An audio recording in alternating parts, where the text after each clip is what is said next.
নাম্বারটি ব্যস্ত আছে। The number is busy now.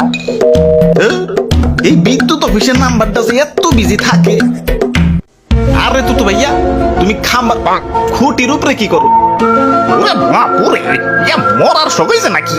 এ লাভ নাই, কারেন্ট নাই। আরে দাদু মামা মরুম কে, তার কাপড় চোপড় শুকা দিছি। ঠিক মতো তো কারেন্টই থাকে না, তার বেকারই বসে রয়েছে। ভাবলাম তার একটু কাজে লাগাই। কারেন্ট আসা যাওয়া করলে আবার রিক্স হয়ে যায়। কারেন্ট লাগা উচিত নয়, সারাদিন কারেন্ট দেন, নয় কারেন্ট একবার অফ করে দেন। কাকা কাপড় তো অন্তত শুকাইতে পারুম। কাপড় শুকাইতে ঘন্টা দেড়েকের বেশি লাগবো না। ভাই কারেন্ট আলারে ফোন দিয়ে কই কারেন্ট 2 ঘন্টা পর দিতে। নাম্বারটি ব্যস্ত আছে। আব্বে হালাই, কারেন্টের জ্বালায় এই গরমে শরীর আমার কেদা কেদা হয়ে যাবে লাগছে। তুমি কইতাছো 2 ঘন্টা পর কারেন্ট দিতে। দাদু হালার মাদার বোর্ডের নিচে নামাও তো, আলে গালে কিছুক্ষণ থাবড়াই লই। ধরু মিয়া আপনার মুখে তো খারাপ হয়েছে কেন? এত বকাবাজি করেন কেন?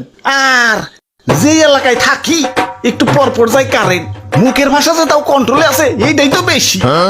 সৌদি থেকে খাজি সাবাইছে আমাকে এলাকায় 2 দিনের সফরে। 3 দিনের মাথায় ভিতরে জয়মা থাকা সব বকা বাইর করে দিছে।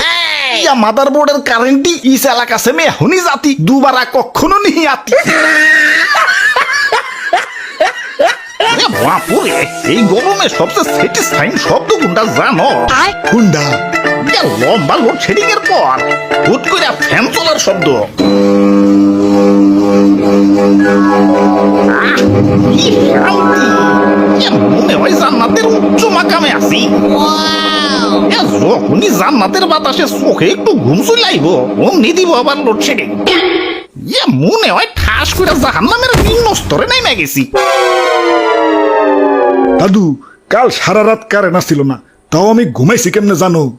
কেমনি? ইয়ারফোনে গানের বদল ফ্যান ঘুরার সাউন্ড লাগাইছিলাম।